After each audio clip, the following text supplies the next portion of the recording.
तो नमस्कार दर्शक बंधु आज अपडेट होची महंगा भत्ता। तो देखंतु एने कि केंद्र सरकार आगामी सप्ताह रे लक्ष लक्ष केंद्र सरकार कर्मचारी और पेंशन भोगी मानक पई गुरुत्वपूर्ण होई पारे।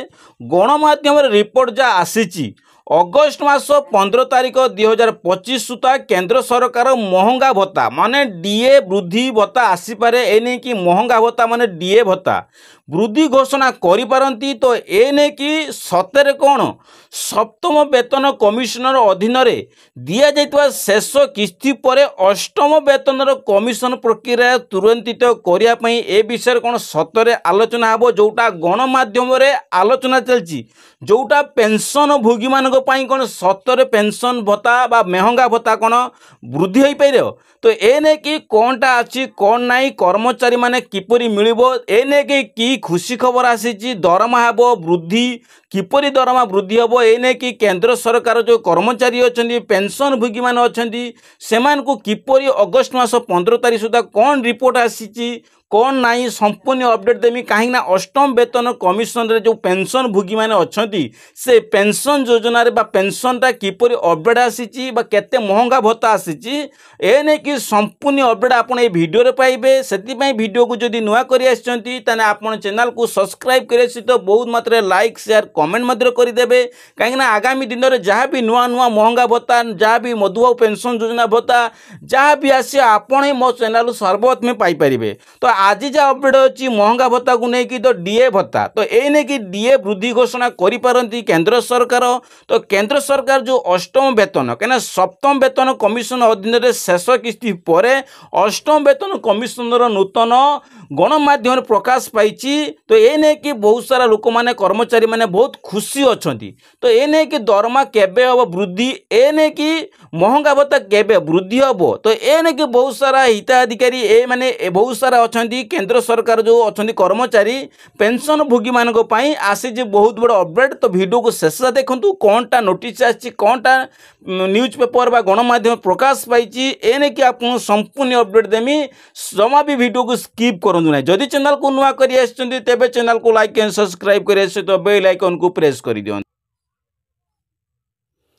तो आपण दर्शक सर्व देख तो दर्शक बंधु सर्वप्रथम आप देखी डीए हाइक देखु यही तारीख पूर्व कर्मचारी को मिल पारे खुशी खबर दरमा वृद्धि हेबार बम्फर वृद्धि। तो ये नहीं कि दरमा वृद्धि होगा बहुत खुशी खबर आसी। तो ये नहीं कि केबे आसो को देखु कहीं आगामी सप्ताह लक्ष लक्ष केंद्र सरकार कर्मचारी पेंशन भोगी गुरुत्वपूर्ण हो पारे।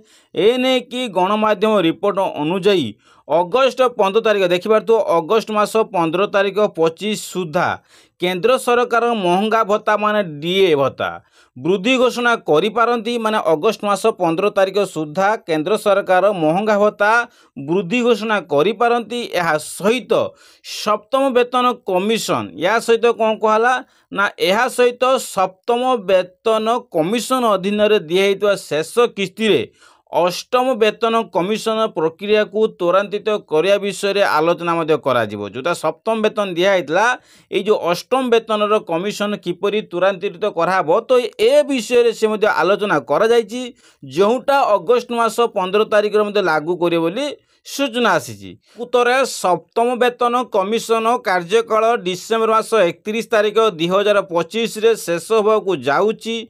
तो यह सहित लक्ष लक्ष केंद्र सरकारी कर्मचारी पेंशन भोगी अष्टम वेतन कमिशन संपर्क रे आशा वृद्धि पाई माने जोटा डिसेम्बर मास 31 तारिख शेष होगा जाऊँगी। तो यह लक्ष्य लक्ष लक्ष केंद्र सरकार जो अच्छा केंद्र सरकार कर्मचारी पेंशन भोगी मान जो अच्छा से संपृक्त करा वृद्धि पाइब बोली आशा रखा जाइए। तो ये नहीं कि देखु मोट कहवा गले 50 लाख रु अधिक कर्मचारी अच्छा आउ 62 लाख पेंशन भोगी अच्छा जोटा एक उत्तम दरमा गठन आशा करुँच। जदियो केंद्र सरकार जनवरी मास 2024 रे अष्टम वेतन कमिशन घोषणा करथिले अष्टम वेतन घोषणा करथिले तथापि यह कार्यकर कमिशनर अध्यक्ष नियुक्ति होई नथिला। तो यही कारण गठन कार्यान्वयन एक विलम्ब होबार संभावना रही। तो ये नहीं कि सरकार पूर्व कही 2024 जनवरी मासर कही अष्टम वेतन कही किंतु ता कार्यकारी करना जो 50 लाख रु अधिक कर्मचारी अच्छा 26 लाख 62 लाख रु अधिक पेंशन भोगी अच्छा जो दरमा गठन आशा करुँच कि आशा दिखाई 2024 जनवरी मास अष्टम वेतन कमिशन रे ता कार्यकारी करा जाइनी। तो कार्यकारी करा जाइनी जदि कौन वृद्धि कराबो केते हबो देखंतु। तो सर्वप्रथम देखंतु डीए वृद्धि जुगु दरमा वृद्धि डीए वृद्धि जुगु दरमा वृद्धि सरकार दरमा केवल मूल दरमा उपर उधारित नुहे महंगा भत्ता मान डीए घर भड़ा और एचआर जता यात्रा भड़ा टीए भली अन्यान्य सुविधा मध्य अंतर्भुत अच्छी जोथिरे गत किछि वर्ष मध्य उत्तरांश वृद्धि पाई वर्तमान मोट दरमार कौन हम ना मोट दरमार अंश वृद्धि पाई वर्तमान मोट दरमार सेमानकर अंश 50% पहुँची। तो एपरी परिस्थिति हेले डीए वृद्धि सीधा सड़क दरमा को प्रभावित करिवो। तो ये नहीं कि वृद्धि हुए तो दरमा को वृद्धि कराबो।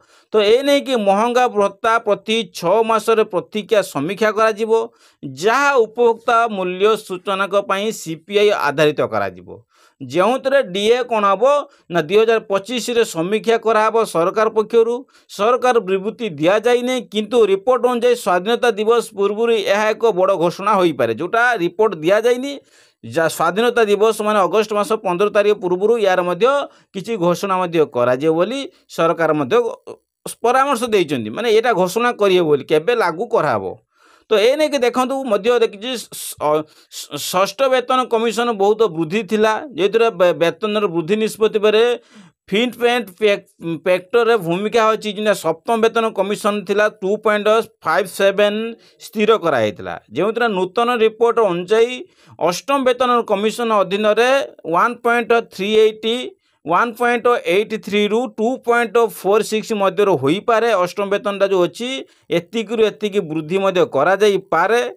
तो ता सहित जदि 2.46 फिल्म पेंट फैक्टर को मंजूरी करा जाए तेबे 18,000 मूल दरमा कर्मचारी दरमा सीधा सड़क 44,280 पर्यंत वृद्धि पाइब जदि एतिकी फिटमेंट मिल जाए फिटमेंट जब मिल जाए ताले आपको 18,000 जब मूल दरमा थी कर्मचारी दरमा सीधा सड़क कौन हम 44,280 टका पड़ो।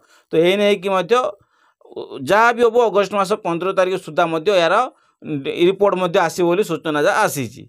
तो ये नहीं कि पूर्व वेतन कमिशन तुलना कले सप्तम वेतन कमिशन केवल 14.3% मूल दरमा वृद्धि सुपारिश थे जहाँ गत किछि सबकि कम था से नहीं कि षष्ठ वेतन कमिशन 54% विराट वृद्धि होता। तो यही समय भत्ता संशोधन जुगु यही नहीं कि भत्ता संशोधन जुगु सप्तम वेतन कमिशन अधीन कर्मचारी मैंने मोट 23% पर्यंत दरमा वृद्धि पाई केते परसेंट ना 23% पाई। तो एपरी स्थिति रे समस्त नजर केंद्र सरकार उपरे जदि अगस्ट 15 सुधा डीए वृद्धि घोषणा करा जाए तेबं अष्टम वेतन कमिशनर प्रक्रिया आगु बढ़े तेबे या लक्ष लक्ष कर्मचारी पेंशन भोगी मैंने भत्ता जो मैंने अच्छे पाँच एम बड़ आश्वस्ति हम बोली सूचना आसी। तो ये नहीं कि अगस्ट मास 15 सुधा यार सबकि आश्वस्तिमूलक कार्य कराब आपण खबर मिल जाव।